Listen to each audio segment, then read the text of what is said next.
All right. Hello, everybody. Welcome, everyone, participants, speakers, guests from around the world. Welcome today. I'm sure we are all excited for today's event, an international seminar by ASEDAS, a seminar about creative process. If I may introduce myself, my name is Serena Arsleda. I am a visual communication design student at Institute Technology Harapan Bangsa, or ITHB for short.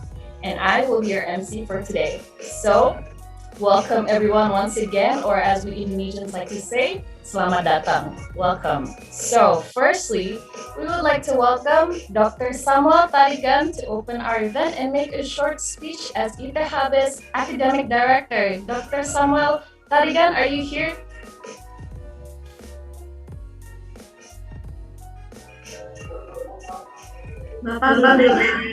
All right. Pasibu, thank you. No problem. We will be joined with Dr. Samuel Tarigan soon. And next, I would like to invite Mrs. or Ibu Arleti, who will be also accompanying us today. She is a lecturer at ITHB and as the coordinator of ASEDAS. So, Ibu Arleti is going to explain a little bit about today's seminar. Ibu Arleti, if you may please. Thank you, Serena. Welcome, everybody. Good to have you here today. I would like to explain a little bit about ASEDAS. ASEDAS is the Asian Digital Art Association. It first was founded last year when the pandemic was first struck the world. Many artists and many people are frustrated because they have to stay home. So few people then think of something to overcome this problem. So ASEDAS was founded by Professor Tarmizi from Malaysia and Dr. Arya Sapandanwangi from Maranatha, Indonesia, with help of Ibu Maya, Dr. Asep, Ibu Dian, and Bapak Fahmi from UPI, from the University of Education. And they started ASEDAS by holding an exhibition, digital exhibition, for all the artists to stay creative, stay working, and then adding from the exhibition, we also have very few seminars last year. But this year, the second year, the ASEDAS were hosted by Indonesian, which hosted by the Maranatha University in Bandung. Now, the member become larger, I think it's over 100 countries become a member this year, and it's no longer in Asia, but also reach America, Europe, and Africa as well, I think. So glad to have you here now. This year we are going to have international discussion about a seminar about creativity process. It intends to open up our perception and also our ability to establish concept better, of course, in work. And I hope you all can enjoy this event and many knowledge advantage from the seminar tonight. Okay, thank you, Serena. Thank you so much, Ibu Arleti. Okay, so since Dr. Samuel Tarigan is not here yet, maybe I would like to ask Ibu Arleti, maybe we could have a conversation first before he attends. Oh, no problem. Oh, Ibu Arleti, how is your experience so far running ASEDAS throughout Indonesia and holding events across the world with different speakers from other countries? How do you feel, Ibu Arleti? Oh, it's a great feeling actually, because last year I don't have any of you helping me, So last year it was myself who is doing this up and down, and but it all went well. From that experience, then this year we are going to make it bigger, and also I wish a lot of people would join us and have advantage of this event. Actually, we have also workshops done by ASEDAS, but I myself think that I cannot do all of them, so I thought I only help the ASEDAS committee with only the seminars. And this is the second seminar. Last one was a national seminar talking about design theory. But now we are moving into the creativity process, because a lot of people are not really understand deeply what is actually creative process. It's not just sitting there waiting for some ideas to come up and then just put it on the paper and do things. Actually behind those process, what actually happened, and a lot of concept needed to be think carefully, and it's a complicated process actually.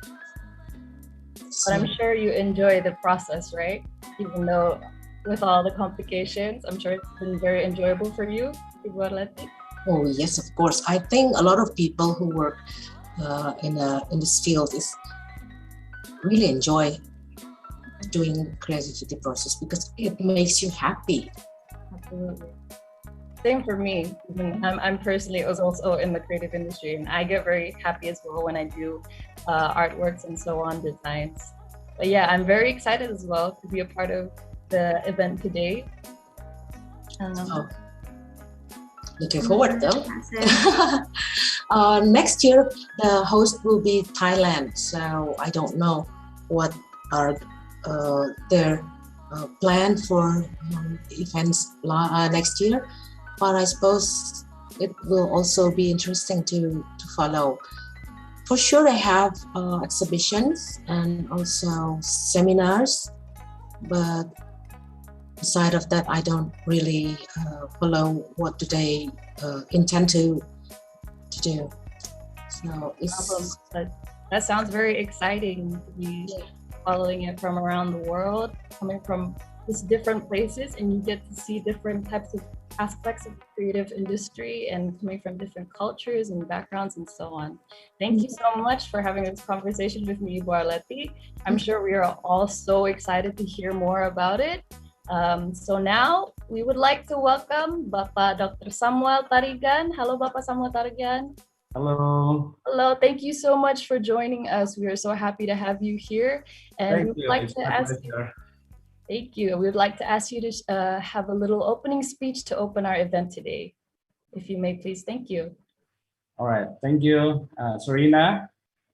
Dear ladies and gentlemen, and all the participants of this event, on behalf of the faculty and students of Institut Teknologi Harapan Bangsa, I would like to thank the organizer for this event that we are having today.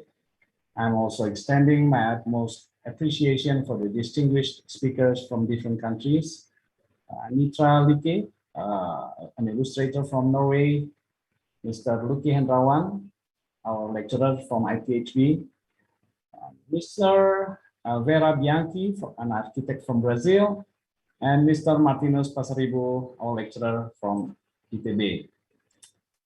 Ladies and gentlemen, and all the wonderful participants, as we enter the new era of digitalization, which is widely known as Industrial Revolution 4.0, many jobs and routines will be taken over by machines, which can perform calculations and take actions better and more consistently than human beings.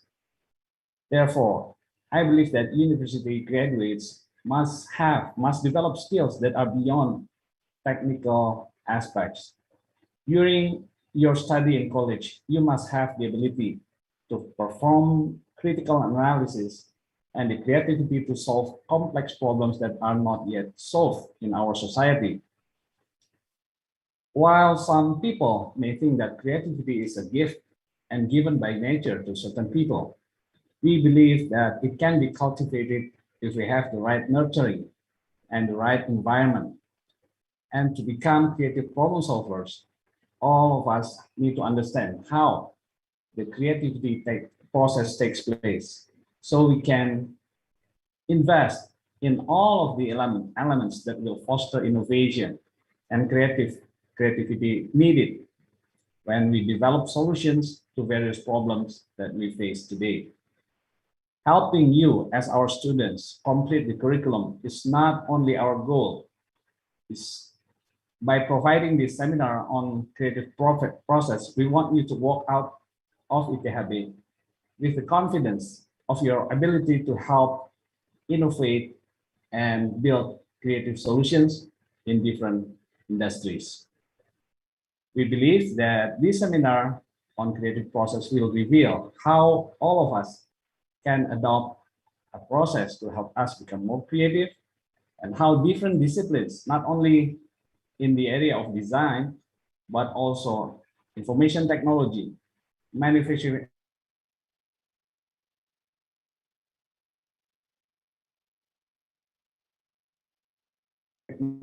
innovative. We also believe that experiences and the insights from our distinguished speakers. We also believe that the experiences and insights from our distinguished speakers from different countries will even expand our horizon and deepen our understanding on the skill even more. I would like to congratulate Ibu Arleti, Pak Lykke, Pak Egy, and all the lecturers and students from the Cafe ITHB for making this happen. We couldn't have done it without you. I hereby open the seminar and wish all of you that you will gain tremendous benefit from this event. Thank you for your attention. And now let us welcome our first speaker. Thank you. Thank you so much, Bapak Samuel Tarigan. That was a very warm and welcoming opening for all of us. I'm sure we are all very excited to be here. And now, I'm sure we can't wait to hear today's discussion. But before we start, I would like to make a few announcements first, so this event may be enjoyable for everyone. So firstly, I would advise for all participants to format your name in the Zoom as the same format used in the registration form. Once again, that is for all participants to format your Zoom name as the same format in the registration form. All right, so once we've done that, I would like to address the rules of the event.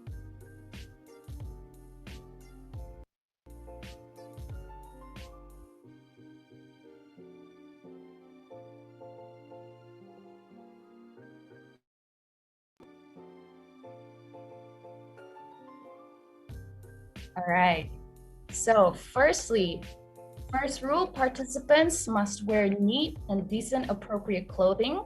Secondly, during the seminar, participants will be muted. And thirdly, for an interactive, warm, and wholesome event, participants must turn on their cameras. Next, participants are allowed to ask questions in the Zoom chat during the session. And the next rule,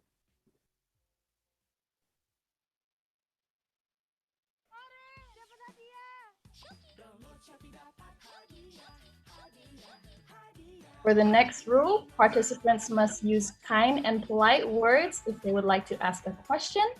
And then for the sixth rule, participants must respect each other during the event.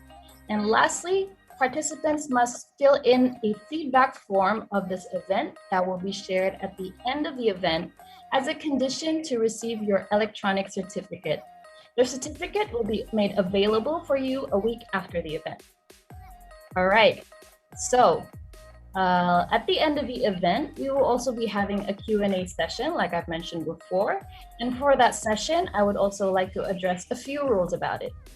Firstly, participants are allowed to ask questions through the Zoom chat and not via direct message. Secondly, questions will all be sorted and chosen by the committee member. Thirdly, participants must ask questions politely and appropriately. Fourth, the asked questions must be in the following format. So name, to whom you'd like to address the question, following by your question. So for example, Valencia to Mr. Lykke strip, I would like to ask about so on and so on. And for the last rule, the questions will be answered during a predetermined time. So if there are still questions that are asked over time, unfortunately, we are so sorry, but we are not going to be able to answer your questions. Okay, thank you so much for listening. And without further ado, I would like to hand over the event to our moderator, Ibu Arleti. Please welcome Ibu Arleti. You may take it away.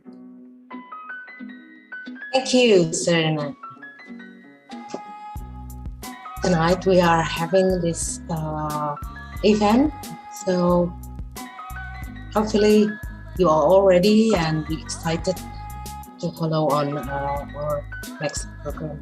We have here already 4 speakers, 2 from abroad and 2 from Indonesia.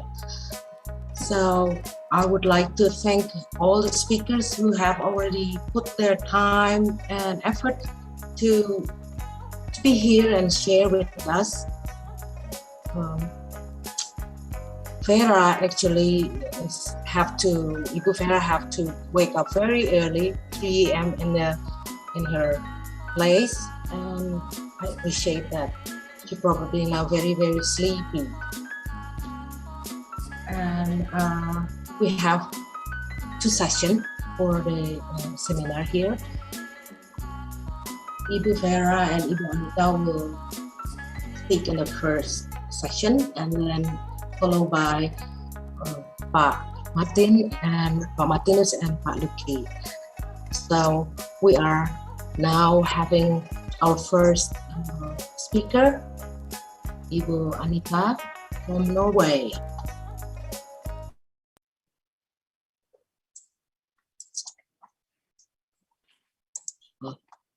Please welcome Ibu Anitra from Norway. She comes from Norway. She is an artist and a writer also. She used to teach in pedagogy in Norway. Now she lives and creates in northern Norway. Actually, it's a place we all would like to see because it's the very far end of the world. It's in Tromsø. Her artwork has been previously shown in Bandung and Indonesia, also in Tromsø.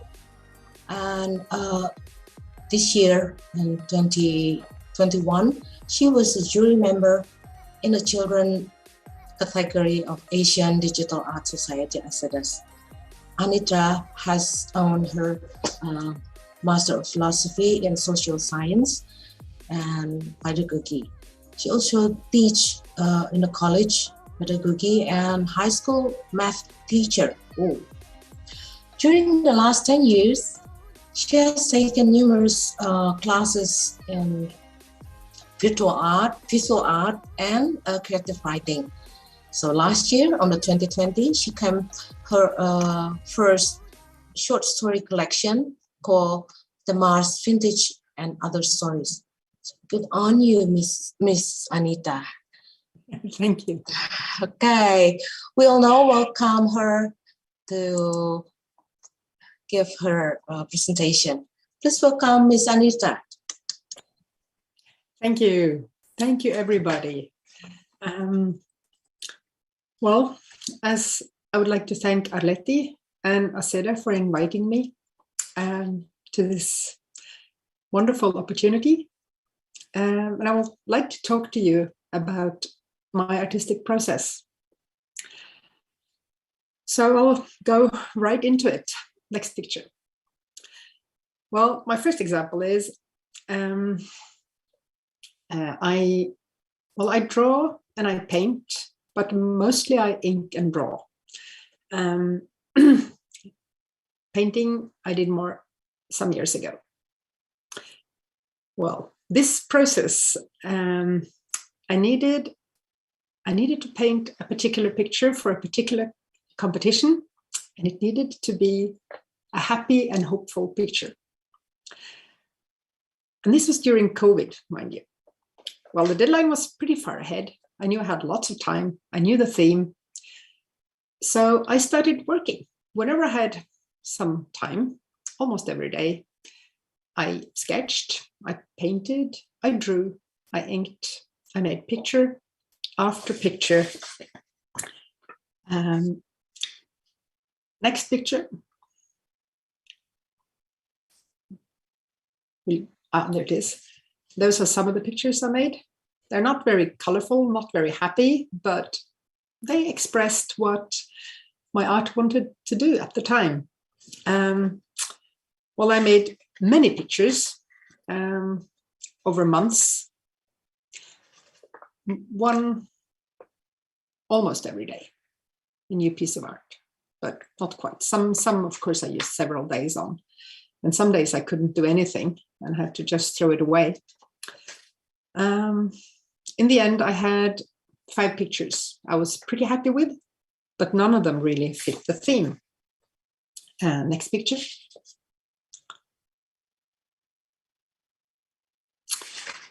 I managed some watercolors in happier colors, but I was not happy with the way it looked. And I spent so much time on it. And I was so unhappy with the result. Even if I liked the art, I wasn't happy with exactly.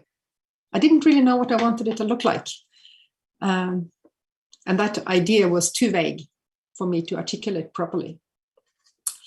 Anyway, a few hours before the deadline, I gave up. I thought, no, not going to happen. I'll have to give up this competition, find somewhere else to send my art, arrange for an exhibition or do something else. But I found I had some ink and some colors left in my mixing tray when I was clearing the table. So I started playing with the colors. I didn't want to throw them away, of course. And I had a piece of paper. It wasn't the best paper that I normally use when I can afford it. I just took a piece of copy paper and I filled it with the colors left in my mixing tray. Filled it with color. Notice those were colors I rarely use, very different. And I started playing with some ink on top of it. Noticed some odd pattern emerging, which ignited some music in my mind and a story. And suddenly I started writing notes on top of that, top of the colors. Next picture.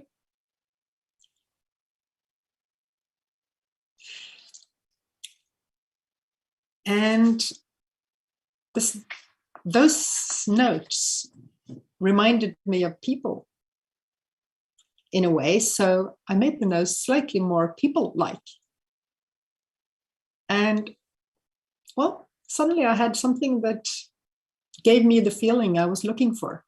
Next picture.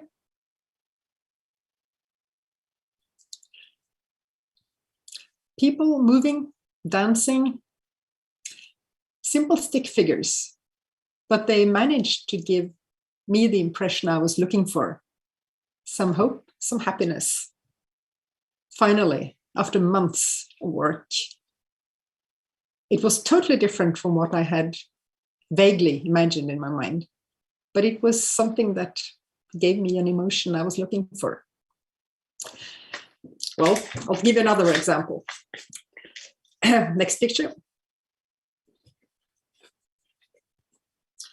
Years ago, I was painting.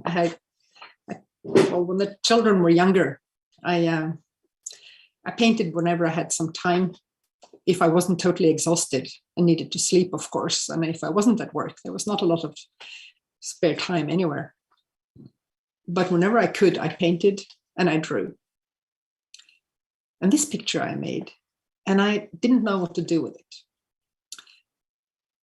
I had played with colors, I had liked the shapes, and I put it aside afterwards.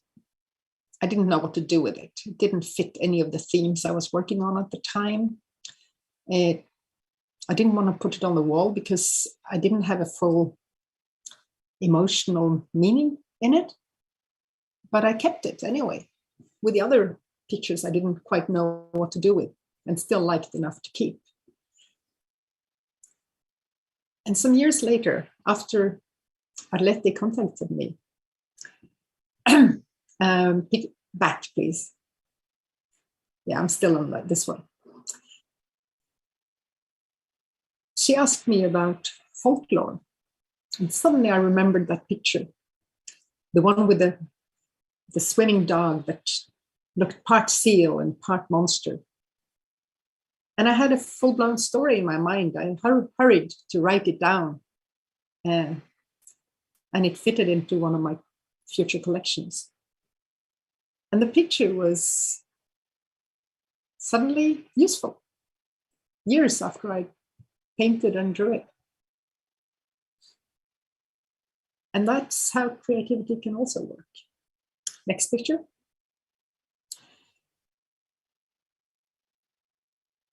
Whenever I try to push, it really doesn't work the way I want it to.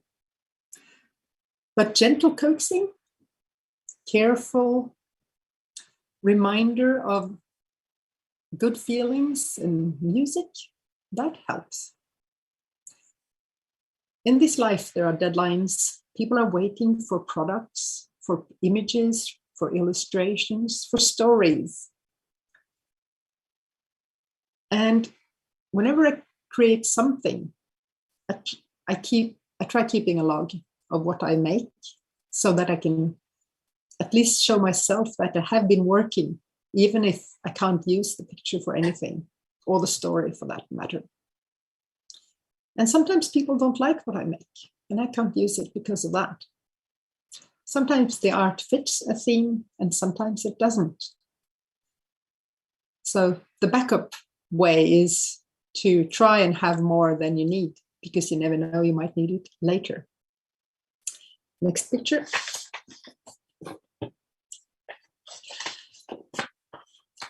So, well, my idea is make more art when you can, when you're happy, when you're unhappy.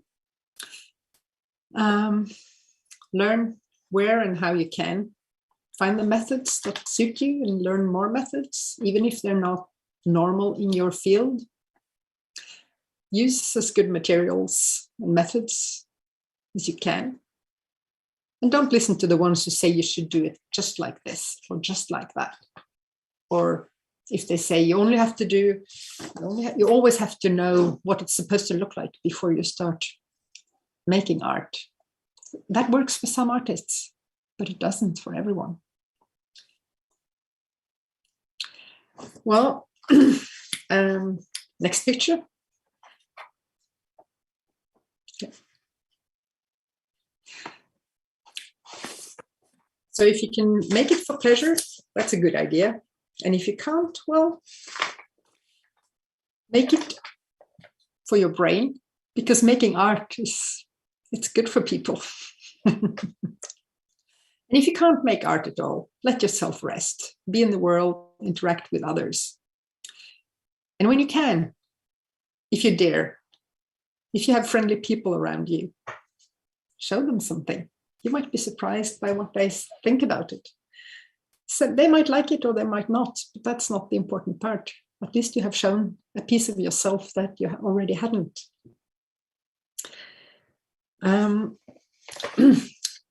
Next picture.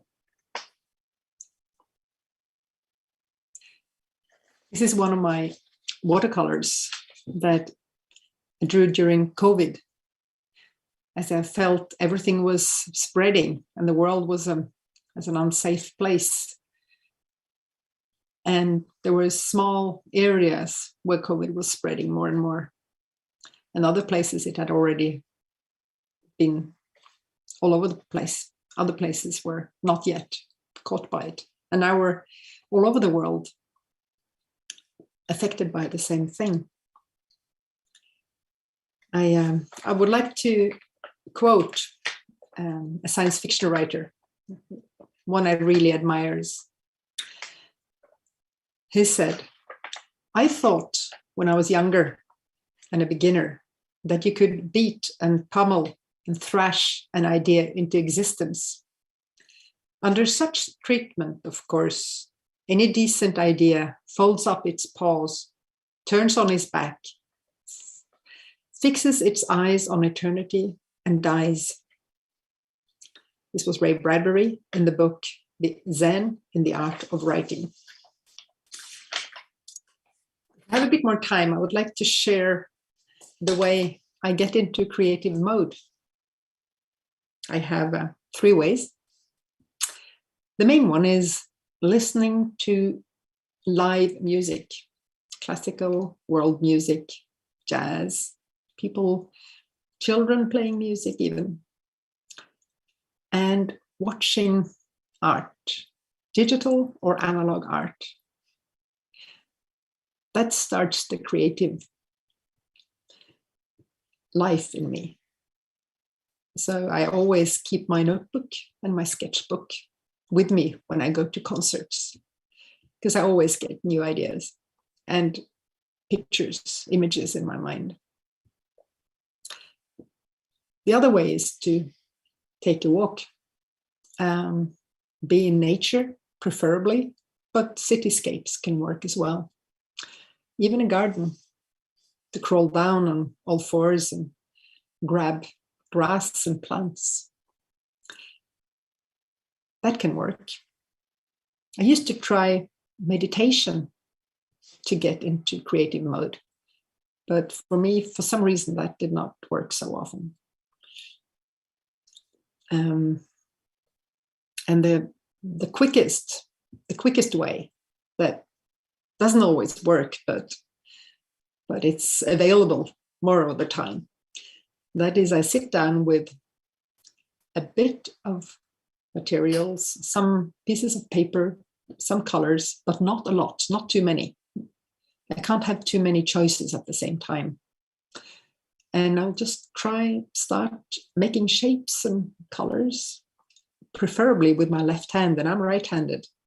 If I use my left hand to try and shape my own hand or a foot or images around me, pictures of flowers or people. If I do that for a while, I might get into flow. And creative flow is the most wonderful place to be. That's when time is eternal and not happening at all in a way. I'm not in time, but I'm in process, in flow, and that's a happy place. And it was a place that was very inaccessible during a lot of lockdown. I thought I would have a lot of time when I couldn't go anywhere, but it didn't work like that. It felt like a scary time. Excuse me, Anitra, you have a few more minutes, only 2 more minutes. Yes, well, I am done now. So I would like to thank you for this opportunity to talk about creative process. And thank you, Arleti. And thank you, ASEDAS. And everyone for this wonderful time. And ASEDAS has really given me art in all my life in a way it wasn't before. So thank you. Bye-bye. Thank you, Anita. It was very nice to hear what you experienced in your life about doing art. It's her experience about being sensible, being keeping your mood always in a good and happy moment in order to trigger your creative ideas. So we all should probably take her advice. When you are unhappy, then make yourself ease by listening music or watching around you what happened. It is really impressed me how she watched her dog and then try to put it on a piece of paper by pen and some colors, and then it turned out to be a very impressive work. So perhaps we should take her advice to watch and pay attention to what happened around you, because then you will be inspired a lot, because ideas is everywhere, isn't it, Anitra? Yes. Okay, Really thank everywhere. you. Thank you so much for your presentation. The second speaker, we are having Ibu Vera from Brazil. So Ibu Vera is an architect. She studied in a university in Brazil called the University of Cruces. Yeah, I don't know how it is supposed to be pronounced. Hopefully it's okay. Ibu Vera, Brás Cubas University. It's Mogi das Cruzes in São Paulo, and she did a lot of designing house, mainly for private housing in Nova Roma do Sul or in South Brazil. She, until now, from 1994 until now, she is still working as an architect. But lately, I've heard that she had also a new interest in tourism business. Her last few years spending developing local potential of tourism spot in Brazil. So please welcome Ibu Vera.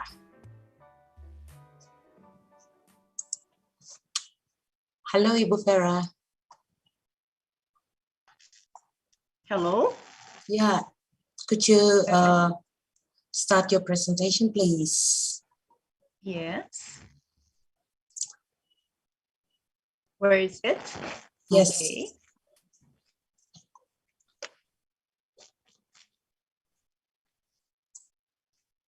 Well, how already said, my name is Vera Bianchi. I'm an architect and an urban planner, 56 years old, graduated in 1992. Next year, I'll be 30 years working in this area. I'm graduated from Brás Cubas University of Mogi das Cruzes in the state of São Paulo, Brazil. That's this town that I work. Most of my work is in this countryside, in a small town named Nova Roma do Sul, south of New Rome, state of Rio Grande do Sul, in south of Brazil. It has near 4,000 inhabitants. As the name says, is basically composed by European immigrants, mostly Italians.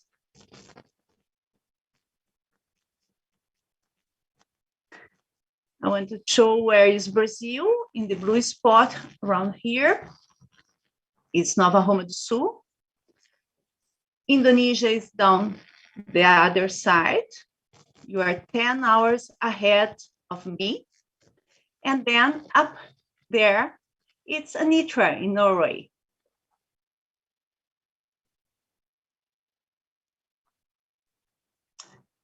My create process starts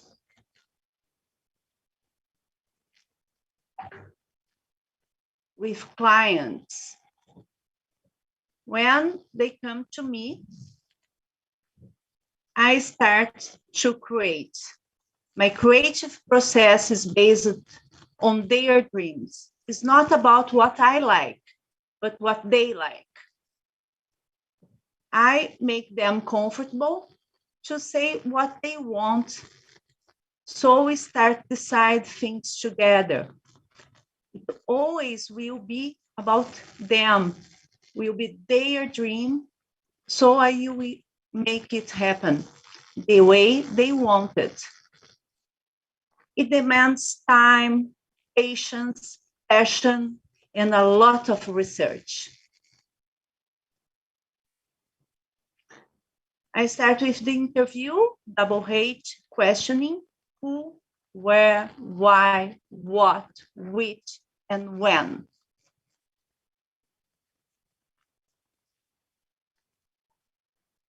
And then comes what we need to have, know-how. We need to get know-how to make it happen. The aspects of a process can be split into three main roles or phases. Design, that will be the drawings. From the start to the end, we are going to do drawings all the time. Then comes the documentation, the legal aspects, the approvals, and etc. And the construction aspects, technical solutions. First, I need to say that I'm very grateful to Arlette Arpin for this invitation. We're going to see, I just picked 10 works, but I have a lot more. I have made come true with my clients. For further questions, my Facebook Sperakers LB. I will answer in box what I can't answer right now here. Thanks all. I hope you enjoy. I picked one house from year 994. I made this house for this man, Dolindo Caetano Valiati and Narciso Valiati. Is a memorial house, and he wants to keep the memory of his family to the whole great family. After he passed away, the house was for rent, and so I rented, and I had my office here, and I lived there till March this year when the house was sold. That's what it looked like, and what I and Deolindo imagined to make it, and so we did it.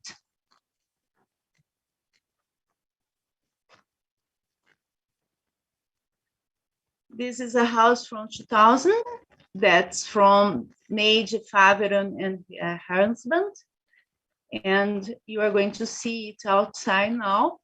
Everything you see there, I designed, even the floor, the house itself, the windows, and the gardening. And it's all decided by me and the family. Next. You have a view inside of it, the master bedroom, the kitchen. They have two kitchens. I put the party kitchen here. And all of the houses you are going to see next, we have the fireplace here for the barbecue. Oh. And this for barbecue, they eat a lot of meat over there. So it's the view inside. I did everything, the furniture, everything you see it. Next, please. That's the year 2002. This house is uphill. You see a shot that I just made in construction. No houses in the block. And now it is, like now, I went a month ago to take the pictures for this webinar. And it is just the same I had done. I walk in, it's the same colors, same furniture, everything like I did in the beginning. So I was very happy to see both of our houses at the same way. And same thing, I did everything you can see. I draw it. Next, please. I got a shot from the view. They have the sunset over there in the swimming pool and night view from the town. And he is the Josemar Toqueto. I did everything with him. Thank you. Next. That's Cristina and Jafé de Bastiani. The house they want me to do is like that. And they taught me a lot, and we did the 4th floor. And they have also his parents living down. And I draw everything also. Next, please. That's the kitchen. Down there, there is the barbecue place again. That is the integrated from the living room. I make this furniture to both ways to open. The master room and the toilet, their toilet. The main door, I draw this glass here, vitro. Next, please. That was Vera Lizotte and Silvino Lizotte. They asked me to remodel this house. The first view you have here, the first photo, was the first sight I had the place. The roof was falling down. It was in ruins. And then I started, and my work is down.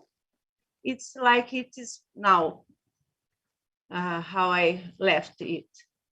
And we have 2 shots from before and 2 shots how it is now. Next. Like I said, it was in ruins. So I need to check what the construction could support. And it didn't too much. So I made the steel to support the stabs that come and the roof up. I grew 2 meters high the house because we haven't have too high. So to make the space to be like that. We have 2 kitchens also in the first floor and swimming pool. We have this brick I made here, very nice. And then in 2nd floor, I have the living room, the master living room.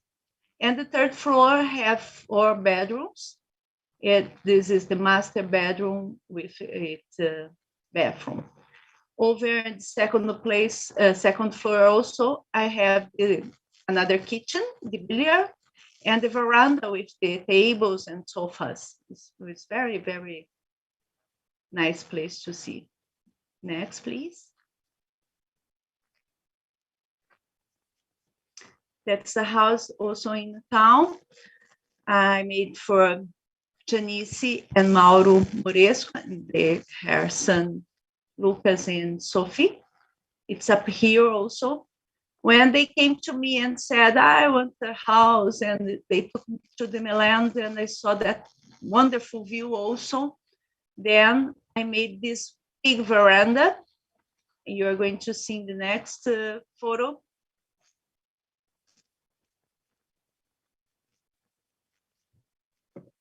You can see every greeny and the city, and you can see also the sunset and the sunrise. So I opened these windows. They can see from the kitchen, for the dining, and for the living room. So integrated place. Over here, you see the lavatory. It's not a mirror, it's also 2 lavatories.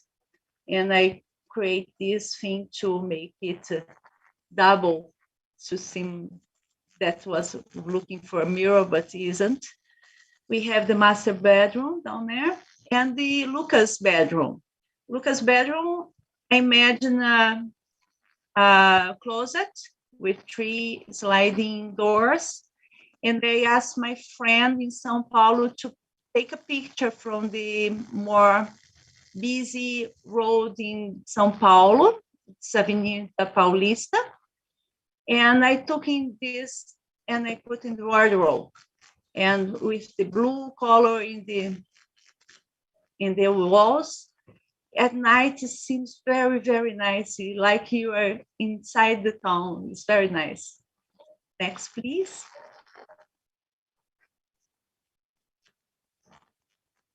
2013, I did this remodeling again when the couple, Marcia and Wilson Lizotte, asked me to remodel this house. I said, oh, what a pity, because it's a beautiful house. Why do you want to do it? They said, oh, it's small and, oh, well, wow. Why don't we buy another place and we do another house from the beginning? Because it's a pity, really. She said, oh, I had my sons there and I like the spot. So I did it. I made a new house, and that was like it is now. I made 2 garages downstairs, and also underneath the swimming pool, I made the office, outside office, and stairs to go up. And where was the garage? I made her bedroom, master bedroom.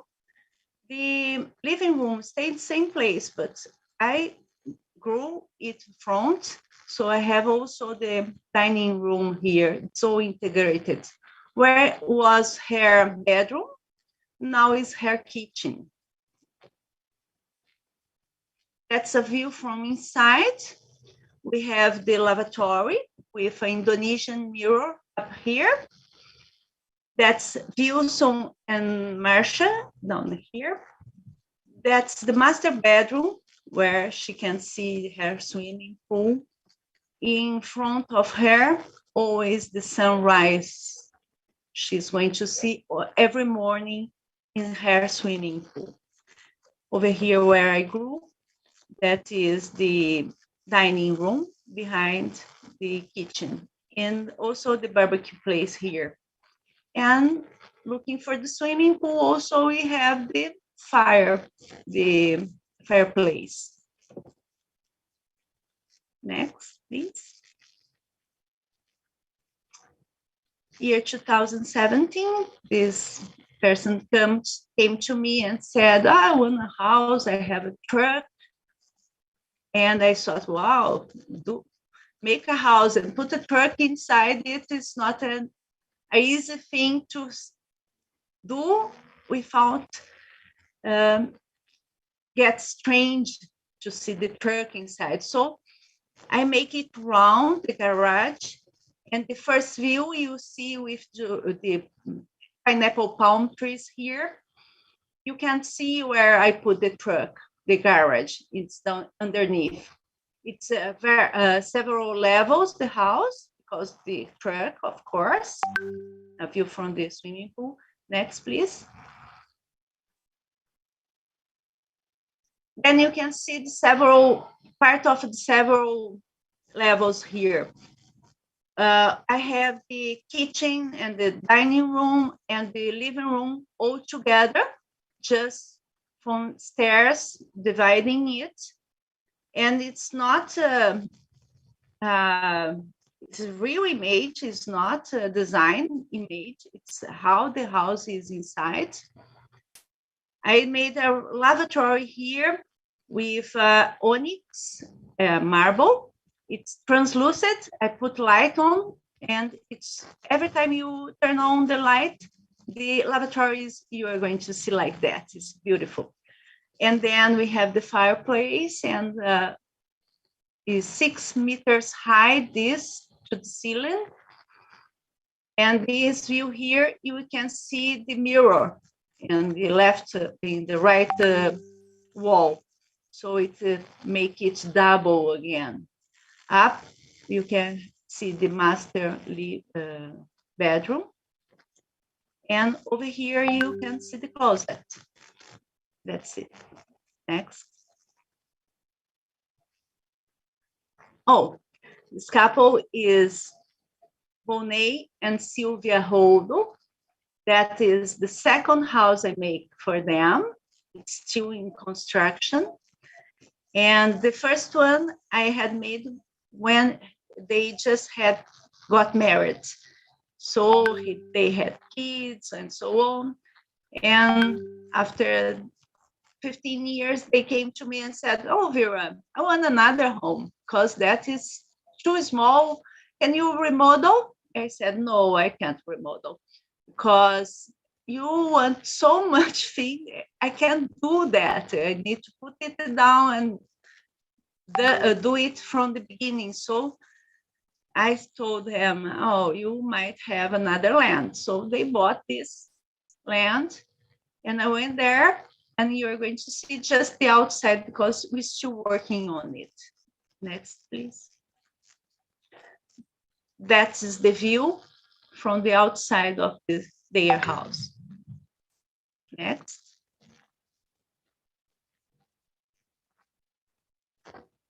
And now I'm doing these studies for Heleno Pazuk. We start doing what he wants and what I see. It's uphill also. But I hope next year I'll be constructing his house. We will see then. And that's it. So my creative process starts with people. The pictures have rights, can be copied or reproduced. All of them were allowed for the clients to be on this webinar just as shown. To do this presentation, I got in contact with some people I haven't talked since I had finished the work. I'm so glad to the opportunity to get in touch with them again. And once more, I would like to thank Valeria team for this invitation. And for further questions, my Facebook Sperakers LB, I will answer inbox. I hope you have enjoyed, and thanks all. Thank you, Vera. I think the people you made house for are very, very happy because what I heard, you always listen, you always care, what do they need? And I think all those nice big houses, most of the house have barbecue. I think, is it Brazilian who love barbecue, or the people you work with are happy to have barbecue because most of the houses you made always equipped it with a barbecue in the kitchen. Nice house, nice place, and I wish those are my house. Thank you, Vera. She has to deal with exact things like math, like physics, like constructions, and all the hard work. But you know, do you all realize that Vera always put something, add some creativity inside those heavy working? She always have a small touch which humanize all the stiff working with the construction, steel and concrete and everything. And even with the solution that she made for the people that have big trucks and hide all those unpleasant things to see with the big trucks, come up with a very nice solution. A nice brown path to get into the garage, and you don't see it as something nice, as something unpleasant. Instead, you are enjoying all those things. Thank you, Vera, for sharing this with us. Thank you, Vera. Thank you. Applause for her. We are reaching our third session, now it's second session with the third speaker. Please, now we are having Pak Martin. Yeah, Pak Martin is a lecturer from ITHB, from ITHB, Institute Technology Bandung. Of course, because he is a teacher, then his main activity is teaching in a graduate program in product design, interior design, and also in postgraduate study program in Faculty Art and Design, Bandung Institute of Technology. 1994 until 2004, he acted as the secretary of the department for 3 terms, and also head of department for a term. And then 2004 until 2008, he served as a head of ITHB Central Library. Together with senior arts alumni from ITHB, founded ITHB Alumni Association of Fine Art and become Secretary General. At the same time, he also did the Central Administrator from the Alumni Association. And 2014 to 2019, he was a member of Senate Faculty of Art and Design in ITHB and member of Central Academic Senate ITHB. At the same time, he also succeeded in making art and culture and humanity core of ITHB Development Master Plan for 2019 until 2025. 2020 until 2024, he also worked as a secretary Senate in Faculty Fine Art Design in Institute of Technology Bandung. Become a head of ad hoc team for the master plan development of ITHB to 2026 until 2050. Outside of the campus, he is a very active automotive observer in Indonesia and do a lot of research in this field of human mobility and electric vehicle. 2017 till now, together with the 22 art universities throughout Indonesia, initiated the formation of Indonesian Art and Design Consortium to fight for equality of education in the art against the science and technology in Indonesian government policy, and was trusted to hold the position of Secretary General in Consortium for the 2019 until 2024 period. And 2017, he is the founder of Indonesian Industrial Product Designer Alliance. Until now, become advisory board and also a co-founder of Indonesian Product Design Study Program Association, which now consists of 21 universities of Indonesia. Oh, what a very, very long biography of Pak Martin. Now we are welcoming Pak Martin to give his presentation. Please welcome Pak Martin. Thank you.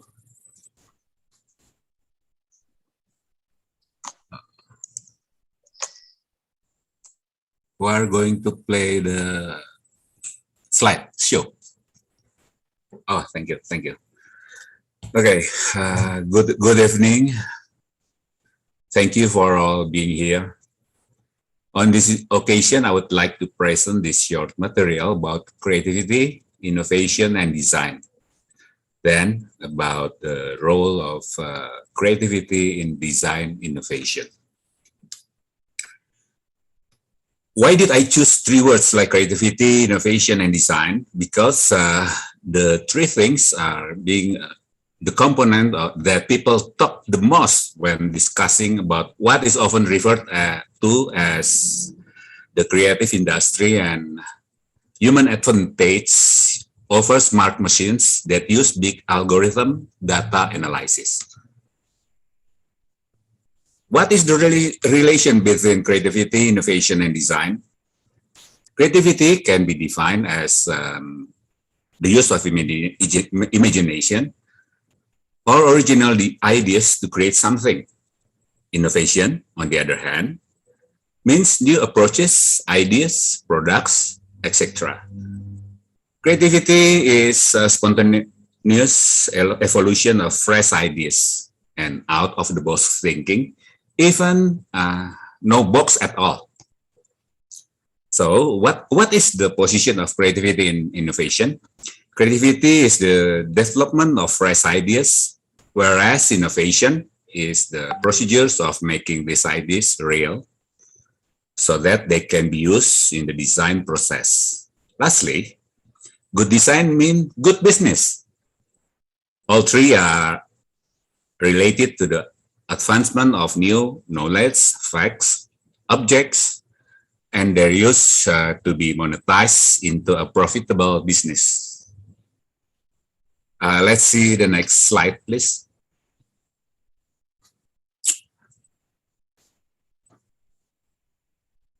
When we are talking about innovation, innovation is a very creative process in translating ideas or invention into products or services, which can be implemented or realized and can provide new values that is in demand by consumers. Component of innovation can be in form of new products, services, or processes that use new component modules or materials, but still use the same technological basis as existing similar products, services, or processes. Technically, innovation introduces something new and better than what existed before. Innovation is all the process of developing new ideas and involves information, imagination, and initiatives to develop more or different values that can be applied to product or services. Newness or novelties doesn't fit into the category of innovation if it doesn't have a new value that is used to consumers.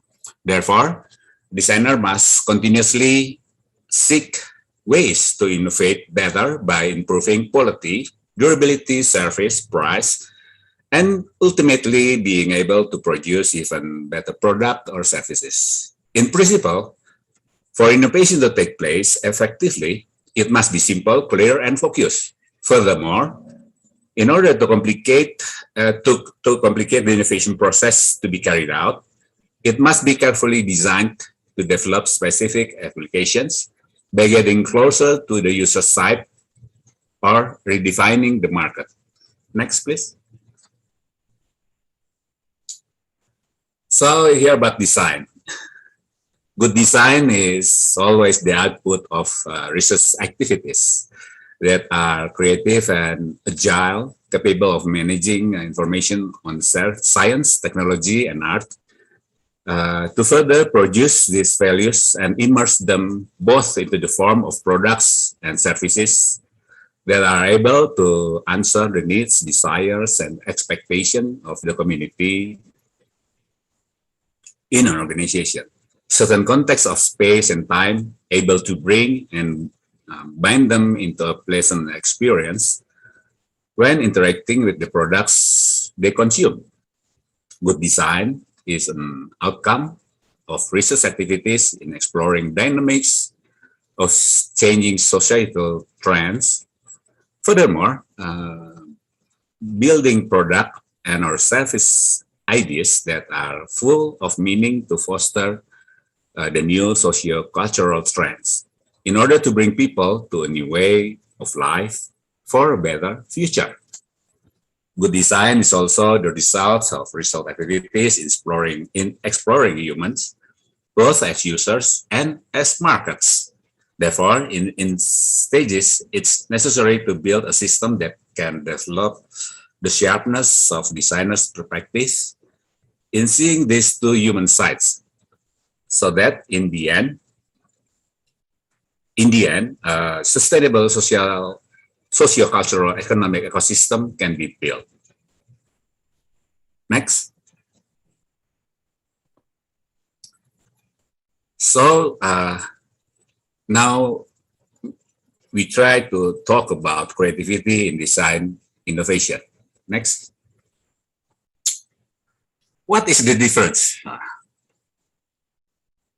among creativity, design, and innovation? Creativity refers to something imaginative of new ideas. Innovation refers to introducing something new and unique to existence. Creativity means generating new ideas, while innovation means realizing those creative ideas. Creativity itself is an individual activity, and innovation is a team process.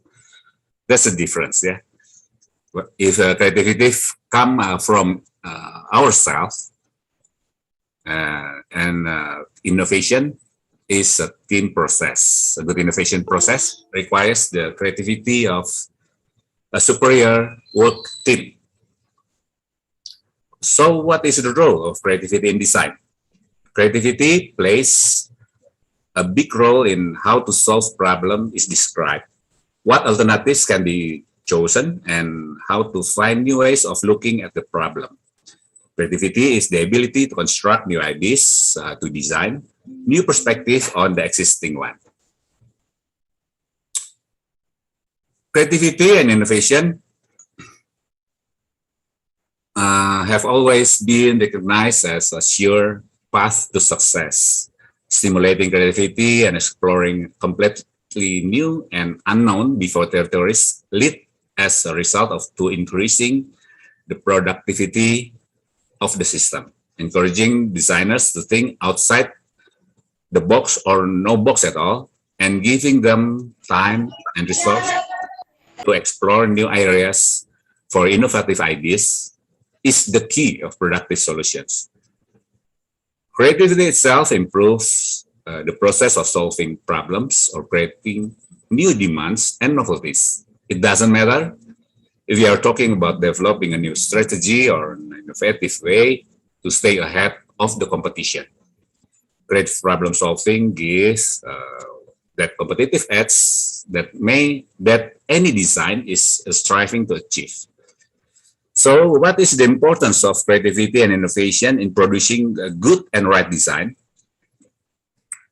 Creativity and innovation are the key to generating new ideas and methods to improve goods and service for customer satisfaction. They are the key to the success of business side of design, especially when crafting design strategy during strategy planning and when designing new products or service. So a key to good and right design lies in creativity.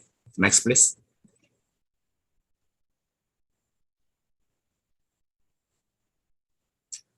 So if you have a brainstorm meeting or dream up a lot of new ideas, then you have displayed creativity. Yeah, but there's no innovation until something is get implemented. Many designers emphasize generating creativity on demand instead of simply building innovative products, process, and interaction. So actually, creativity goes hand in hand with innovation, and there's no innovation without creativity. While creativity is the ability to produce new and unique ideas, innovation is the implementation of that creativity. That's the introduction of new ideas, solutions, process, or product. So creativity is the driving force behind innovation and the incorporation of looking at things from a different perspective and freedom of restriction by rules and written or unwritten norms. Next. So we are talking about matter of culture. The importance of creativity and innovation in design business.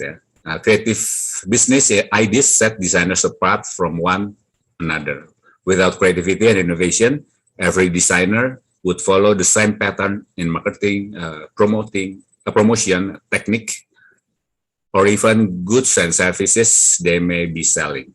Creativity is crucial for business today because especially when the market is dependent on innovative breaking technology, the collaboration of creative mind has the ability to push creative business ideas into reality. Once your business brain is able to think outside the box, its possibilities are endless. Now, we are establishing how important creativity is to business success.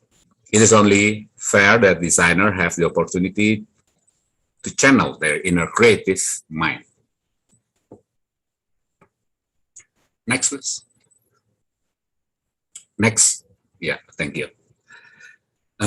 Some research already revealed that design creativity is positively related to aesthetics, but not significantly related to functionality in general.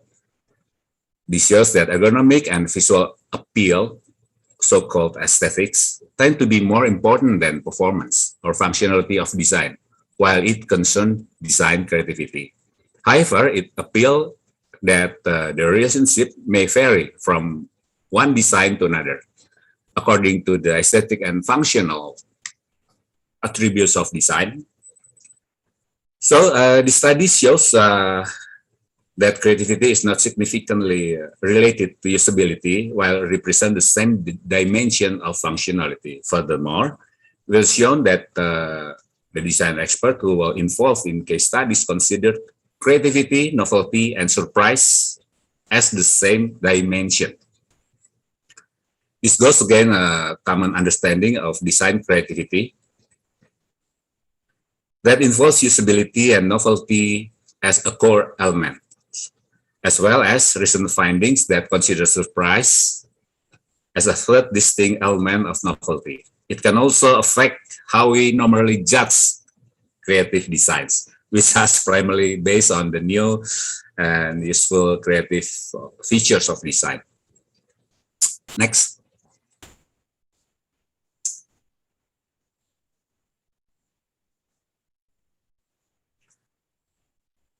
So,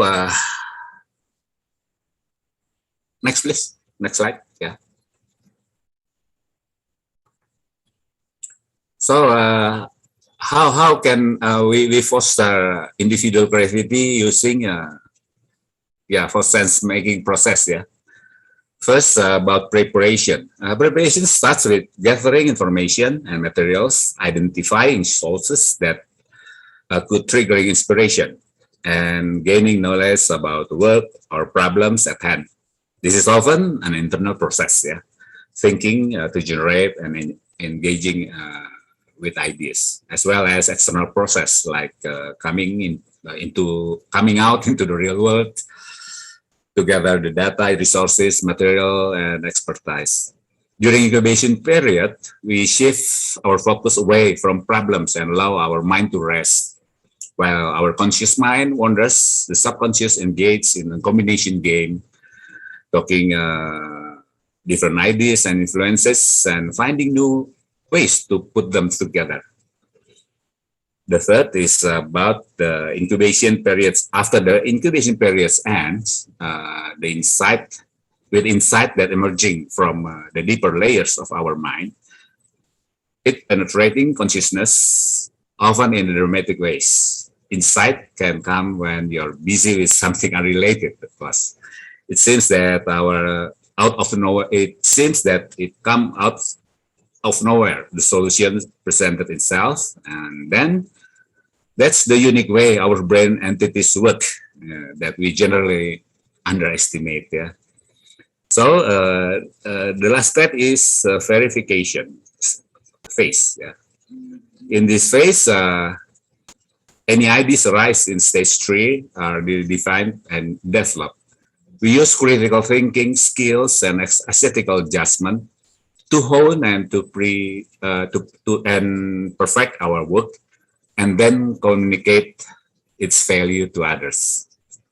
Next. Okay, now we are talking about redefining creativity in design innovation. Next slide, please. Thank you. Creative ideas and innovative approaches can come from almost anywhere. It can come from your partners, your customers, your target groups, your employees, and almost everything. Yeah, they can bring you fresh perspectives and ideas. So show them that you are listening and open to their feedback. The sharpness of designers in observing market opportunities when synergizing with creativity in our brain will produce aesthetic solution that will later be felt by our client 5 senses, and then they are accepted. Of course, must be inclusive, yeah, because it's very difficult to make one medicine that can cure all disease, isn't it? Then that's why it is important an important exchange of ideas to be supported and encouraged by all of us. Yeah, creators. Next.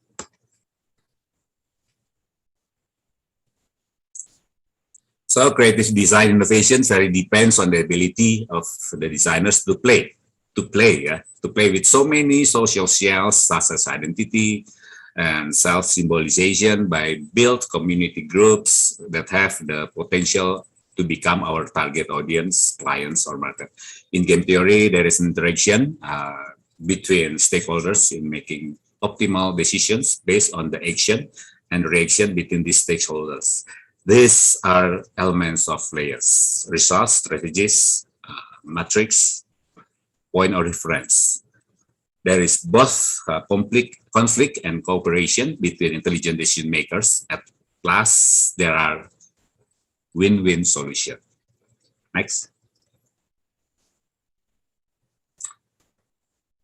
So, in creative perspectives, in design innovation, as presented in the earlier slide, has aesthetic and user-centered design aspects.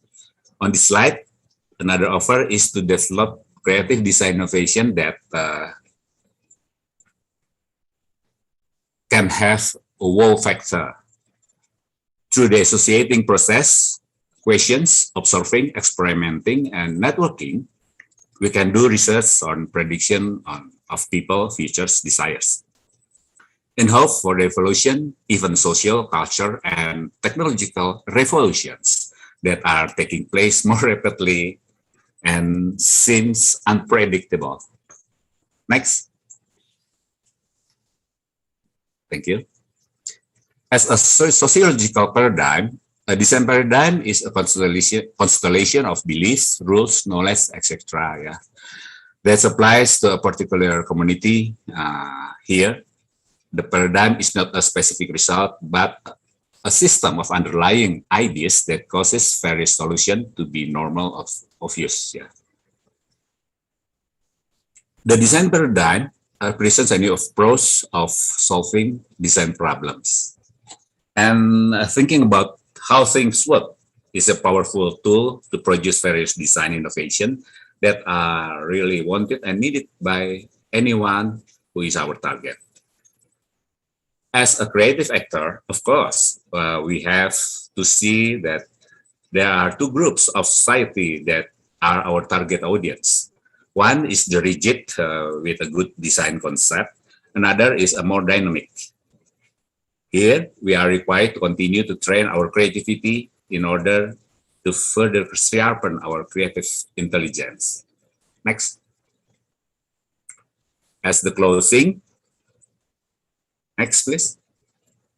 So, innovation began with creativity and ingenuity. The speed of innovation depends on our ability to read the various things that our competitors have to offer to our target audience or client. The rate of adoption system is a relative speed at which an innovation will be adopted by members or of a system or society. This is very dependent on the dynamic of existing values that growing in the society. Because creative process is a system that is outside of the constructed parameters. By continuing practice honing our creativity, we can significantly boost creativity at the pace of innovation and make it more rational to focus on adopting new ideas based on needs and overlook needs of ideas from numerous designs that have been developed by others. The more we are practice, the shorter our learning curve will be. Next. Okay. The design innovation will be more effective if it is able to run creatively, systematically on an ongoing basis to understand the dynamic growth of needs of the prospective user of a time and make superior in its quality and value. Next. So, the innovation feature should be able to predict the cultural situation of the macro-micro in civilization that will dominate, and will be able to read paradigm that flourish in various social cultural level to find best way to achieve a more egalitarian egalitarian society. So next, please. If good design means easy to understand, easy to use, intuitive, novelty, simple, fun, attractive, fascinating, etc. This is the last slide. This is the unanswered question, of course. How creative are you? Creative people have 5 key skills, yeah: associating, questioning, observing, experimenting, and networking. Okay, thank you. That's all I have for now. Thank you for the time and attention. Thank you, Pak Martin. Such a very cool presentation, because you are like being in a classroom. So I feel like I am attending one of your class, and we have to listen to all of the theory and practice, how to do it in practice. But thank you, because it explained how what I mentioned in the beginning about how complicated it is, and now you have put in a simpler scheme that we can understand how one thing and the other related. And what is important is you remind us all that design is for human, that therefore we need to know about social culture, because that's important things. We are not designing for things, but we are designing for human. So thank you so much, Pa Martin. Your experience is just so much that you can put in such a very short session for us. Thank you so much. You're welcome.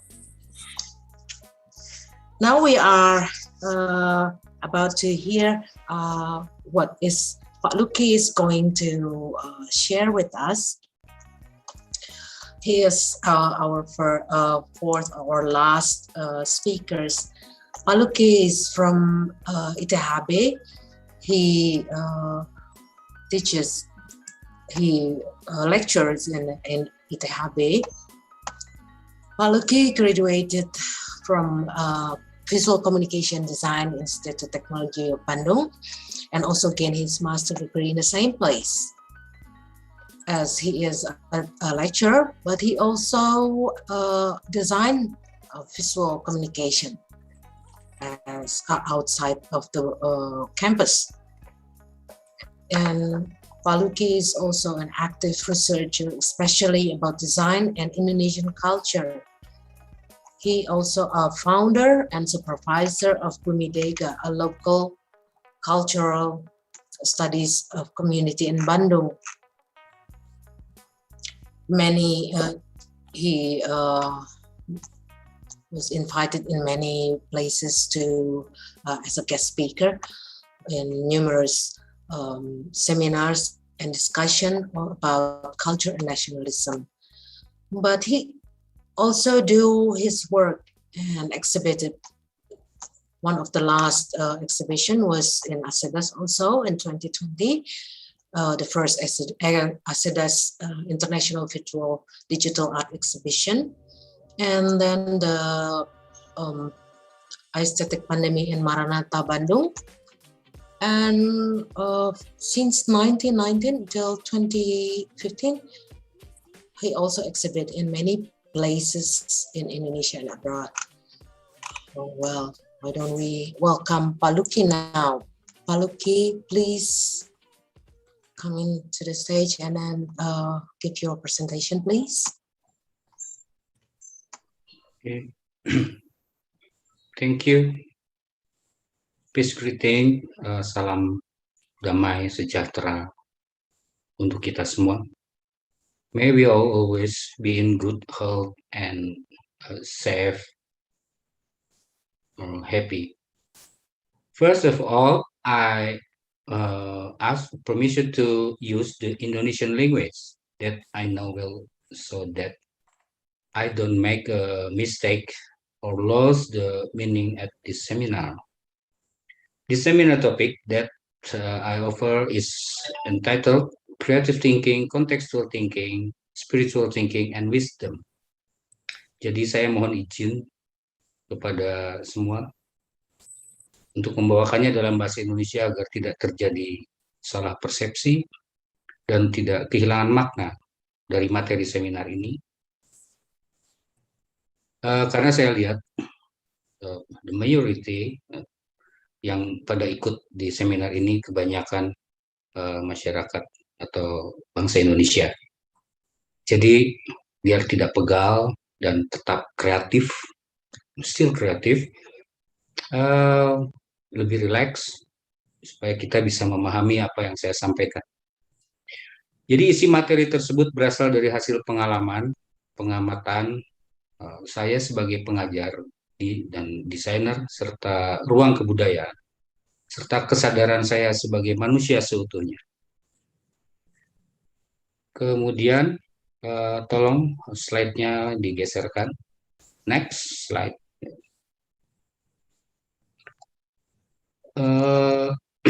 Mengarungi ruang berpikir kreatif sama dengan menjelajahi bintang-bintang di galaksi. Setiap ide yang muncul di benak kita adalah bintang terang yang dapat kita olah, dikembangkan lagi hingga menjadi lebih cemerlang. Saya kebanyakan orang merasa takut untuk menjelajahi ruang kreatif yang gelap dan penuh kemungkinan, gitu ya. Sehingga sedikit orang yang pada akhirnya terkekang di dalam ruang berpikirnya sendiri dan tidak mau berpindah kepada arus global, gitu. Jadi sedikit bergeser dari mainstream atau sedikit menentang mainstream itu dibutuhkan dalam berpikir kreatif. Kemudian pada saat kita mau berpikir kreatif, ruang kreatif itu seolah-olah tertutup karena secara tidak langsung dunia pendidikan terutama di Indonesia itu sejak setelah tamat SD, taman kanak-kanak, kemudian sekolah dasar, SMP, SMA, itu dibungkam ruang kreatifnya dan betul-betul tidak diajarkan bagaimana cara mencari solusi, bagaimana mengembangkan persoalan, permasalahan, sehingga penjelajahan dalam ruang kreatif itu betul-betul terasah. Semua mengikuti pola pendidikan yang seolah-olah benar disampaikan oleh dunia pendidikan. Padahal tidak demikian. Berpikir kreatif adalah berpikir yang sangat menyenangkan, berpikir yang nakal, bebas, mungkin ada liarnya, tapi kontekstual. Itu dasar-dasar dari berpikir kreatif. Artinya kita harus punya keberanian untuk sedikit melawan arus itu, sedikit butuh usaha untuk keluar dari kenyamanan. Next slide.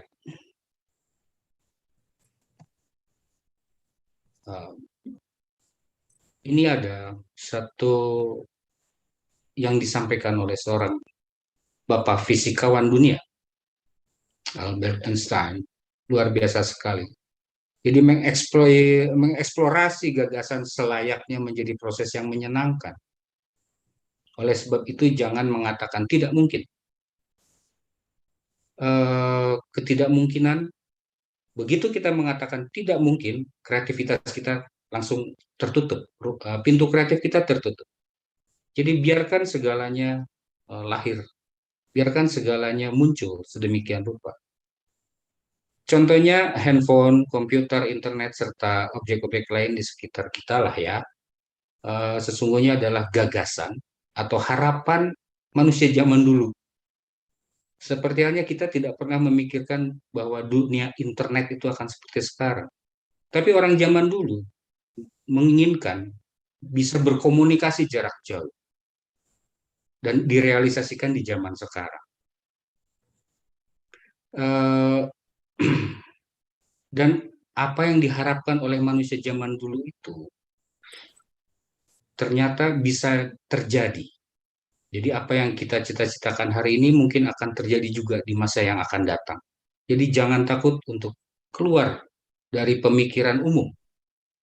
Sedikit bergeser, punya keberanian menentang dari pemikiran umum, itu sangat dibutuhkan bagi siapapun yang mau berpikir kreatif, karena semua manusia itu punya cara berpikir kreatif, punya creative thinking. Jadi tidak usah takut. Next slide.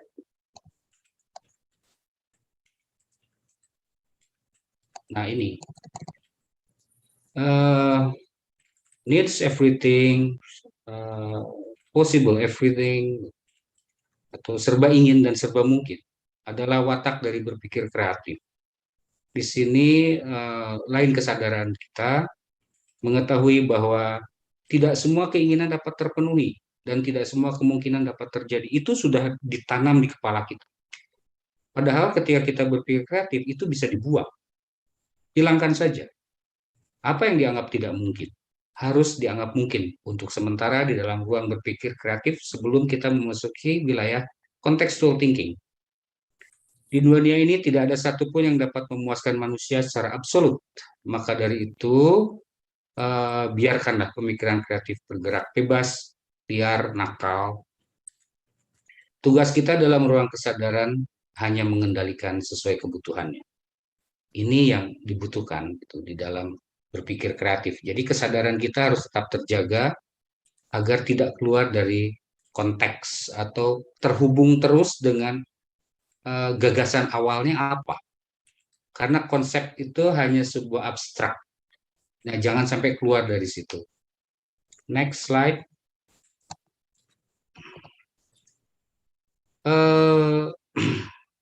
Creative thinking is not only about building a life constructive, ya. Bahkan to humanize human, but can also be used to destroy atau destructive.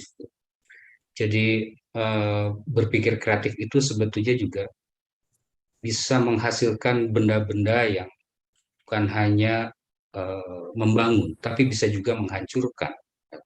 Atau saya menyebutnya sebagai creative thinking konstruktif dan creative thinking destruktif.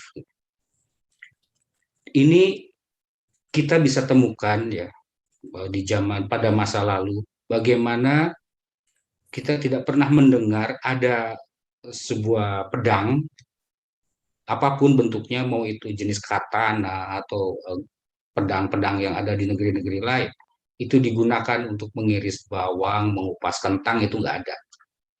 Bahwa pedang ataupun pistol ya, itu dipakai untuk membunuh dan untuk melumpuhkan. Pasti hasilnya adalah membuat sesuatu yang sifatnya destruktif. Jadi rifles as hunting and kill tools are least paralyzing in the military world. Creative thinking about destructive killing tools is growing rapidly, and every country is competing in this regard. Next slide. Nah, paradigma berpikir kreatif dalam ruang pendidikan harus dikembangkan dan diperluas. Itu menurut pandangan saya ya. Tidak hanya soal berpikir kreatif yang konstruktif saja, tapi juga berikan wawasan mengenai pemikiran kreatif yang bersifat destruktif. Dalam hal ini bukan soal bom atom pada gambar-gambar ini ya, bukan. Atau juga bukan soal dunia militer saja, tapi juga soal bagaimana seorang kreatif itu mampu menjaga pencemaran. Jadi pencemaran terhadap ruang berpikir manusia, pencemaran terhadap mentalitas manusia, bukan hanya persoalan pencemaran lingkungan yang saat ini kita disibukkan dengan sampah plastik gitu, bukan hanya itu. Jadi bagaimana pesan-pesan dan produk industri ini tidak menjadi sampah, baik di dalam ruang kehidupan kita, dalam pikiran kita, pun dalam jiwa kita, atau jiwa manusia tepatnya begitu ya. Nah ini semua merupakan bagian dari pencemaran gaya dan cara hidup masyarakat, pun harus menjadi bagian dalam pertimbangan creative thinking. Next slide. Baik, contextual thinking or just call it a frame of mind that provides all the resource according to needs. Ini sangat dibutuhkan ya, sangat dibutuhkan sekali karena ketika kita keluar dari konteksnya, ya, konteks berpikir kreatif, maka yang terjadi adalah kita akan semakin jauh dari tujuan. Kita akan semakin menjauhi apa yang kita sedang lakukan. Sehingga penjelajahan itu menjadi berlebih. Kurang salah, lebih juga salah. Sehingga berpikir kreatif tetap harus berpegang kepada konteks, atau yang disebut, saya menyebutnya contextual thinking. Ini menjadi bingkai dari keliaran. Kemudian konsep ini tidak keluar dari tujuan ketika kontekstual berlandas pada konseptual berlandas kepada kontekstual itu tidak keluar dari tujuan dalam proses berkarya. Menghasilkan karya yang selaras dengan kebutuhan tentunya ya. Lalu next slide.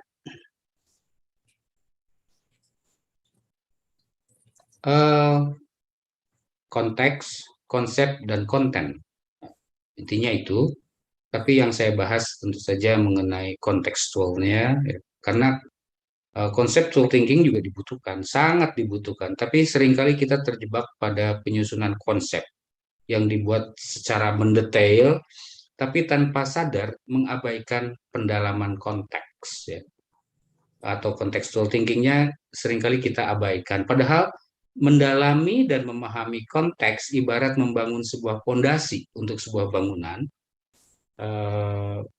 Konsep ini akan menjadi kokoh ketika dibangun di atas konteks. Mungkin kita pernah mengalami banyak kegagalan dalam berkarya, padahal secara konsep rasanya sudah cukup, bahkan cenderung kita mengatakan ini sudah cukup baik, belum tentu. Pada umumnya kegagalan itu diakibatkan karena kita tidak terlalu mendalami atau bahkan seringkali mengabaikan konteks gitu. Jadi seringkali kegagalan itu karena kita lupa kepada tujuan ya, yang terkait, yang menjadi sumber gagas kita ketika kita akan membangun konsep dan akan mengeksekusinya menjadi sebuah karya. Gitu. Next slide. Tentang spiritual thinking. Of course, sounds a bit strange when we are talking about creative thinking process and the term spiritual thinking appears. Jadi rasanya memang rada aneh ya pada saat kita berpikir mengenai dunia creative thinking, kita tiba-tiba mendengar istilah spiritual thinking. Tapi di sini jangan lupa bahwa manusia itu makhluk spiritual. Tidak ada satupun manusia yang tidak memiliki spiritual thinking. Contohnya, ya, rasa nyaman, rasa bahagia, rasa tenang, damai, sesuatu yang membuat dirinya menjadi tentram. Itu ternyata sangat dibutuhkan. Ambil contoh bahwa ketika seseorang atau di sekitar kita menawarkan pemikiran kreatif yang sifatnya destruktif, ya, kita punya jarak, menjadi punya jarak. Pun pada saat kita menawarkan sesuatu yang terlalu frontal, terlalu memberontak, ya, kita akan dijauhi. Karya kita bahkan akan cenderung ditolak. Karya kita akan menjadi objek yang jadi aneh di mata umum. Nah, dalam spiritual thinking ini, kita punya kemampuan ya, untuk melihat masa depan. Sesuatu yang sangat kita butuhkan, ya,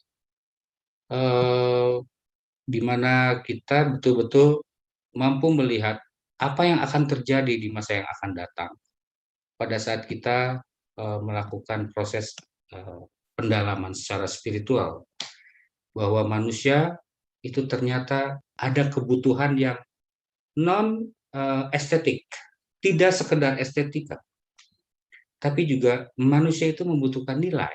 Nah, nilai-nilai spiritual inilah yang senyatanya dibutuhkan oleh manusia di dalam proses berkarya atau dalam kekaryaannya, apalagi dalam dunia desain, itu betul-betul seorang desainer harus mampu berpikir jauh terhadap ruang kehidupan.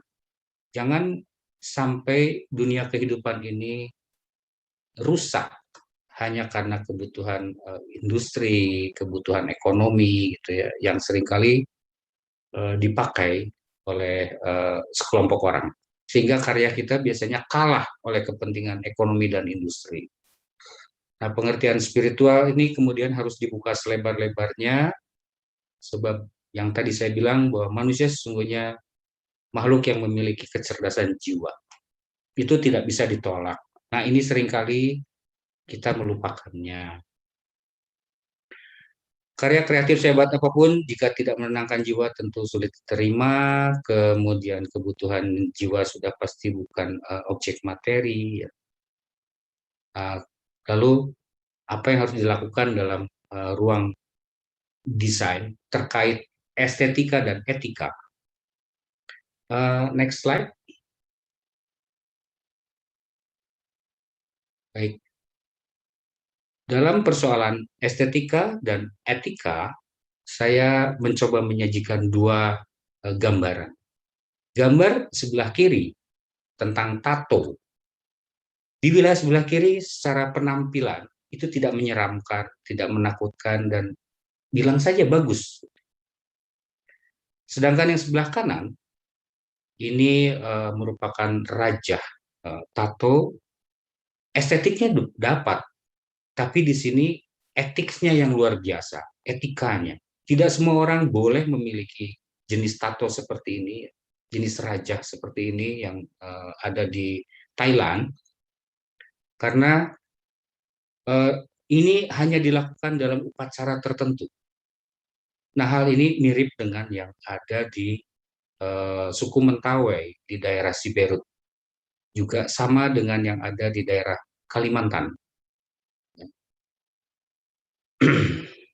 Kemudian lanjut, next. Tentang bagaimana pemikiran spiritual thinking menjadi pattern, ya. Bahwa analytical thinking, logical thinking, creative thinking, sampai ke contextual thinking. Creative thinking itu sebetulnya masih ada di tengah. Karena ini dibangun, yang dibilang creative thinking sebetulnya dibangun dari analytical thinking, logical thinking, critical thinking. Maka lahirlah yang disebut creative thinking. Jadi creative thinking itu tidak muncul tiba-tiba dari langit dan seterusnya, tidak. Dia berdasarkan pengamatan dan pengalaman individu. Dia akan muncul seperti itu. Nah, ketika akan dinaikkan menuju spiritual thinking, dia perlu balik lagi ke wilayah contextual thinking, bahwa segala sesuatu itu harus berlandas. Harus ada parameter tolok ukur, harus ada frame-nya, sehingga tidak keluar dari tujuan. Hingga kemudian ketika spiritual thinking pada ruang ini, kita bisa menemukan, semoga kita bisa menemukan bahwa dunia desain mampu mencapai nilai-nilai filosofinya. Jadi puncak dari ilmu pengetahuan di dalam ruang kehidupan kita adalah nilai-nilai filosofis. Itu yang tidak bisa dilupakan, tidak bisa ditentang, hingga pencapaian wisdom bagi seorang desainer kreatif, ya, itu betul-betul sangat dibutuhkan. Next slide.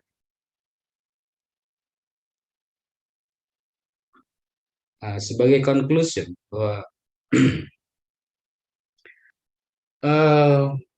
konsep kreatif itu dibangun dari konteks kreatif. Ya. Jadi conceptual thinking itu dibangun di atas contextual thinking.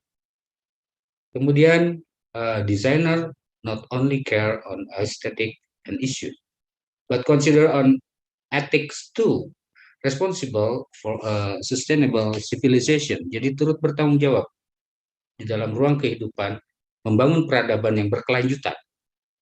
Seorang pemikir kreatif itu harus berpikir sampai sana. Jika tidak, hasilnya seperti yang terjadi di Hiroshima dan Nagasaki. Dan sekarang sedang dikembangkan secara kreatif ya, hasil dari pemikiran kreatif. Contoh yang dipakai oleh Korea Utara, sekarang sedang membuat sebuah alat perang yang luar biasa, yang konon 100 kali lipat. Anggap saja seburuk-buruknya 10 kali lipat lebih hebat dari bom atom yang dijatuhkan di Hiroshima dan Nagasaki. Itu hasil pemikiran kreatif. Kemudian bahwa seorang desainer sebaiknya mampu berpikir spiritual thinking, mampu berpikir spiritual, hingga dia akan suatu saat akan mencapai wisdom. Demikian yang saya sajikan, semoga ke depan bisa kita lanjutkan dengan diskusi yang menarik. Terima kasih, saya kembalikan kepada Ibu Arleti. Terima kasih banyak Pak Lykke. From what he explained to us, I can catch some spiritual mood, which perhaps because Pak Lykke has done a lot of cultural research, and also he did a lot of become a speaker in that area. But at the end, we can see that he can show us how it connect to the creativity process. That creativity process is not the only or not the top of the level, but to become a designer, apparently there is stages that we have to go through, and creativity is just in the middle, whereas in the top you still have to reach from the creative thinking several other level until you can reach the wisdom or the spiritual thinking, which make us become a wise designer. So seems like spiritual thinkings become the key of controlling thinking process that will otherwise design a product for all of the human being and for the universe. Thank you so much, Pak Lykke. In the chat room here has been several the speech already asked by Ibu Anitra and Ibu Vera. But there's one here for Pak Martin. Pak Martin, he has a question here from Niputu Indra from Universitas Dinamika. Sometimes we run out of ideas and can find something creative when designing. So my question is, how do we deal with the block of design process? Could you please answer this, Pak Martin?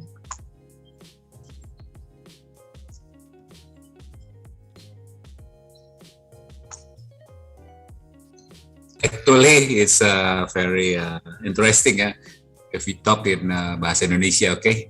Please do. Yeah. So what the question is?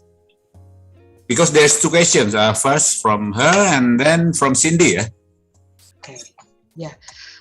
Kalau ketika kita buntu lah idenya gitu, Pak, dalam proses mendesain, gimana caranya mengatasi buntu ide? This is the problem in creative process, of course, ya. When we are in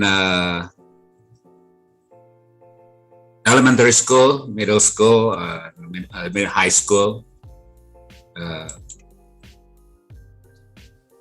guru-guru kita, sorry, I mix with bahasa Indonesia because most of the audience is from Indonesia. Banyak sekali kita diajarkan tentang disiplin, tentang rutinitas. Jadi problem yang paling banyak terjadi, ya. Jadi kalau kita lihat, ide itu buntu karena kreativitas kita terus terang, ya, tidak terasah. Karena sebetulnya I mix it with English. Yeah, creativity is one of those traits that people seems to have intrinsic understanding of, but it's difficult for a person to define creativity they think of. Mungkin ini yang jadi masalahnya tadi dari Putu ya. Jadi memang theoretically ya, it's hard to come out with an actual concept of our methodology of creativity. Terus reductively, creativity ini sendiri can be defined ya seperti go to the ability to go ya beyond traditional ways. Jadi Putu tadi ya namanya ya, Putu. Ya, Putu, Mbak Putu. Jadi memang this is the problems ya. Routinity kills. Jadi kalau if we are talking about creativity, we should go out of the certain gates ya that mengunci ya, block our mind. Ya, kita harus bisa lepas ya. We have to go beyond traditional way of thinking or acting and develop a new and original ideas method of object. Because actually creativity is a skill, an ability. It can be learned. So as human, we have although it's quite bisa dibilang apa ya? Sekarang ini jadi kontroversi between left brain, right brain. Now is total ya. Jadi creativity itu sebetulnya skill that's specific to individuals ya. To some, this may be seems natural, but it seems something that can be improved ya. Walaupun belum terbiasa. Dan tentunya Mbak Putu ini harus coba lebih banyak bermain. Ya, hanya dengan bermain kita bisa lepas dari jebakan-jebakan routinity ya. Kita bisa keluar dari limitasi-limitasi ya. We have certain limitation ya, like social construction ya, that already make us like we are now. Kemudian kita keluar, kemudian kita cari hal-hal baru melalui bermain. Dan sorry to say, ya, education, most of education in Indonesia ya, itu construct our mind ya in a rigid way. Dan kalau kita mau keluar, kita harus bisa lepas dari everything that construct by the strict education that we have at the past. Kurang lebih seperti itu. Terima kasih.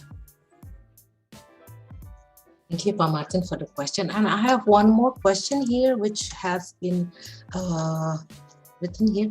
I think it's perfectly addressed for Pak Lykke. Is there any negative effect to creativity in the midst of fast development technology? Ini Pak Lykke, kayaknya ini buat Bapak. Apakah ada efek negatif dari kreativitas di dalam perkembangan teknologi yang begini dahsyat, begini cepatnya? Saya kira ini lebih tepat dilemparkan buat Pak Lykke. Silakan Pak Lykke. Masih di mute, Pak. Nah, itu efek negatifnya. Kita lupa membuka mikrofon. Dalam berpikir kreatif di zaman sekarang ya, suatu proses hingga melahirkan sebuah produk kreatif. Nah, ini yang kita harus pertimbangkan sebetulnya sebagai entah itu seorang desainer grafis, periklanan maupun produk interior dan lain sebagainya. Kemungkinan terjadinya kerusakan ya, di dalam otak audiens kita atau konsumen ataupun dari kerusakan yang diakibatkan oleh karya kreatif itu sangat memungkinkan. Contoh, handphone itu punya efek yang sebetulnya ada sisi positif tapi ada sisi negatif. Nah, di dalam soal inilah kita membutuhkan contextual thinking. Sampai sebatas apa dibutuhkan? Contoh, ketika dari 4G naik ke 5G, banyak binatang yang tersesat diakibatkan karena frekuensi dan gelombangnya jadi kacau. Banyak ikan yang tersesat, banyak makhluk-makhluk lain yang biasanya melakukan migrasi, itu tersesat, diakibatkan oleh frekuensi yang begitu hebat menyerang. Kita baru di level 5. Sebentar lagi ketika naik ke level 6, level 7, ada kemungkinan banyak binatang yang tidak bisa mengendalikan dirinya. Dan justru mengakibatkan kematian mereka, kepunahan, kehilangan keseimbangan, atau berbalik menyerang manusia. Itu bukan mungkin bisa terjadi. Diakibatkan karena terjadinya perubahan pada frekuensi di gelombang sistem gelombang frekuensi radionya mereka. Nah, sisi lain bentuk tubuh kita dengan adanya komputer, dengan adanya handphone, hasil-hasil karya kreatif, mengakibatkan pola gerak tubuh kita juga jadi terkurangi. Jadi itu yang harus dipertimbangkan dalam ruang hasil ketika menciptakan karya kreatif, dan itu yang harus dipertimbangkan seperti yang tadi saya bilang mengenai spiritual thinking. Terima kasih, Bu. Terima kasih Pak Lykke atas jawabannya. Apakah masih ada lagi? Ini saya kira sudah dijawab ya, ada sedikit ini tentang ini art therapy. I think kita masih punya waktu nggak ya? Kayaknya udah ini ya, sayang sekali waktu kita untuk diskusi, walaupun ini tema yang sangat menarik pertanyaan dan diskusi. Okay, although this is very interesting to a session here for our discussion, but sadly we are coming to the end of the session. So thank you very much for everyone, for the speakers, for the great speakers who already put everything on it to share with us. And I suppose Ibu Vera have something, a final statement, a closing statement for us, please. Well, I have listened Anitra. I have listened Lykke, Hendrawan, Pasaribu, and myself. And I'm going to resume it. As I read lots of books, and I think about Leonardo da Vinci when he saw a dragon fly and he drew an helicopter. So inspiration comes from everywhere. As Lykke said, spiritual thinking and wisdom.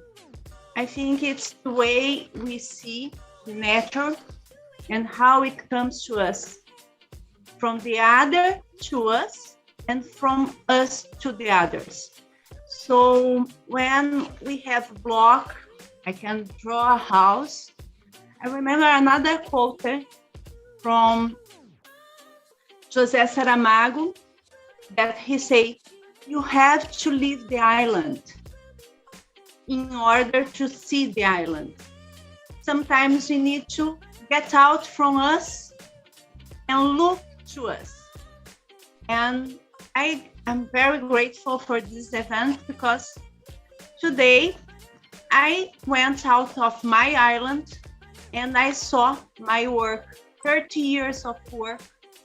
And that was a blast, because we don't have this time to see what we have done. And today I have seen what I have done, and I'm very grateful, really, because the houses are there and people are happy, and the way I did and the way they wanted. It's the inspiration comes from everywhere. We don't need to get blocked. When you feel stressed or tired, Just go and do something you wish you like, and it will come naturally. Because when you know how to do, it will come. Thank you. Thank you all. I'd like to thank the Institute of Technology Raban Bagza, Hector Samuel Tarigan, Arleri Erpin again. I want to thank also, just let me see, Gabriela, Serena, Valente, and all of you that make it happen. Thanks a lot. Thank you. See you. Thank you, Anitra. Vera, this is a very touchy, warm closing statement from Vera. Perhaps Pa Martin would have some small word for us. Okay, I try to write what I already write down here. Yeah, our greatest blessing as human being is our freedom in thinking. Remember that, folks. That's why we should be grateful for and enjoy. So creativity lies, the key of creativity lies in the process, not the result. Please enjoy this evening. Thank you very much.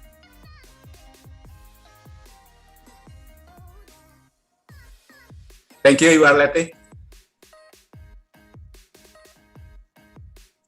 Thank you, Pa Martin. And now I think we have reached our end of the session. And thank you, everyone. Thank you, speakers, tremendous speakers. Thank you so much. Anita, Vera, Pa Martin, Pa Lykke, thank you. And thank you for the committee for making this happen. Now I hand it back to Serena. Thank you. Thank you so much, Ibu Arleti. Thank you so much, all speakers, once again. I'm sure we have all benefited from today's discussion, from the different aspects and perspectives of what a creative process is like. I was very excited to hear from all the different backgrounds that all the speakers come from, and such contrasting aspects and experiences. So thank you so much to all the speakers once again. I'm sure today has been very memorable for all of us.